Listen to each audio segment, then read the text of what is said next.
video. This project is super easy and fun to make, and I will be showing you how to make these pouches right here. Now you see these in AmericanApparel.com or in their stores. They retail for, I think, like between $50 to $68, so almost like $70 for the bigger pouch. And this right here cost me less than $10 to make. They're super easy too. It took me like less than 30 minutes to make these. So if you guys want to learn how to make this, then definitely stay tuned. So these pouches are supposed to look slouchy when you're holding them, like a little pillow. They're super cute. I love them. And they're just really easy to style it with, because you could like dress it up or dress it down, whatever way you choose. It looks great with almost any look. So I made myself a black one, and then I also made a beige, and lastly I made myself an ostrich one, and this one is square instead of rectangular. Just because I bought the wrong size, like the wrong size zipper, but I'm gonna use this for like makeup, like a makeup pouch, you know, when I'm traveling or whatever. But this is super cute. I love this. This is ostrich, and this cost me like $1.50 for a third of a yard. That's all you need, about like 1/3 of a yard, you know, because these are in like the upholstery section where you make like furnitures or whatever. So go to your fabric store and look for these. If you don't have like a fabric store nearby, go to like a thrift store and look for like you know, leather jacket or leather skirt that you could like tear up and make yourself a skirt.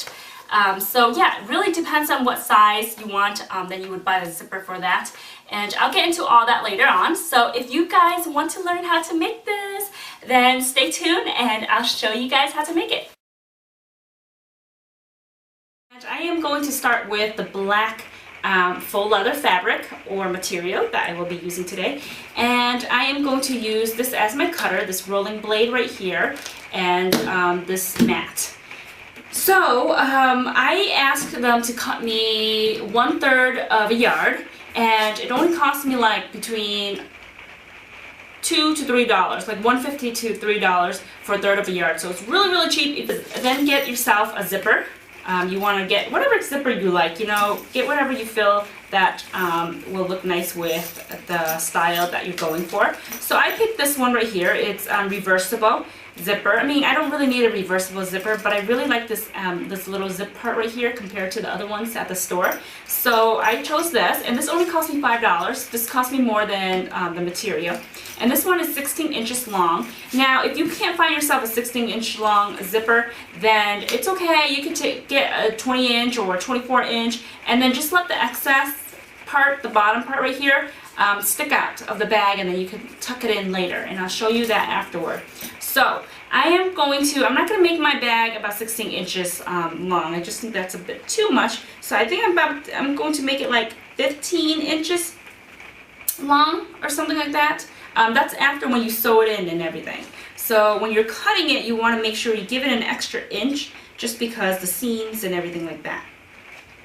Alright, so this board, having a measuring board with, you know, the measurements and everything on 4 sides really help too. So you want to make sure all your angles and your measurement is correctly and everything, and then start cutting. So I'm going to cut mine right now. I want it to be about 15 inches in width. So I am going to cut, I'm going to cut 16.5 inches in width.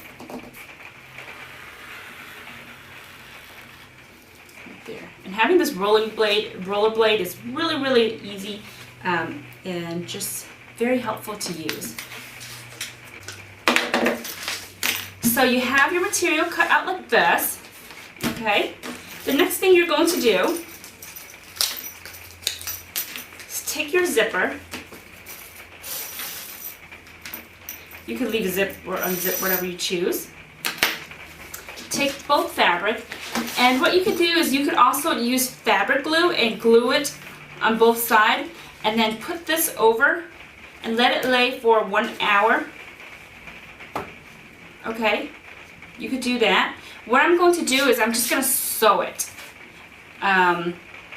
Fabric glue holds it pretty well. I tried that with my other bag already, but this time I want to just sew it. Alright, so I finished sewing the sides in already, as you can see. Right there. Okay, so it looks good. I mean, it's not perfect as I like it to be, but with this type of machine, that's the best I can get out of it. And and I am going to kind of zip this together now. Okay, not all the way. And I'm going to turn it inside out. And the next step I'm going to do is sew in all three sides. So you want to leave a little gap in between the zipper and then where you're going to start sewing on the side. Just because when you turn it inside out, it will turn it inside out a little bit more easily. It's about 1/2 inch from between the zipper and where I'm starting, and then I'm going to sew down.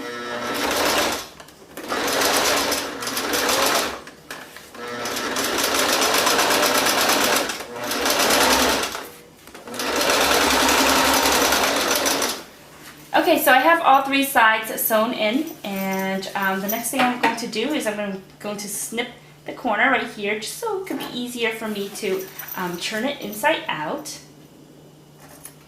Just like that. I'm going to unzip this. Alrighty, so I have all three sides sewn in already, as you can see right here. And then I snipped off the bottom right here, so that way it can be easier for me to turn inside out. And just open the zipper, and all you have to do is turn it inside out. This is the exciting part because you get to see the end result of what you made.